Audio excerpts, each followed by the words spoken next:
a very simple problem from permutation, and problem says that the inverse of the permutation which is given by this is 4 options are given. Okay, and there is simple and easy trick of finding the inverse of permutation.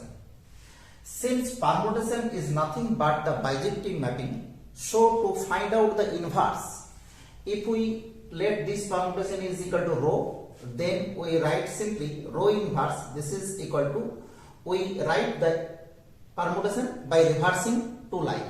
That is, we write the second row in the first row 1, 3, 4, 2, and first row in the second row 1, 2, 3, 4, and then we rewrite this permutation by arranging the first line 1, 2, 3, 4, and this is 1 to 1, 2 to 4, 3 to 2, and 4 to 3. Okay, then check the option. Clearly this is 1, 1, 2, 4, 3, 2, and 4, 3.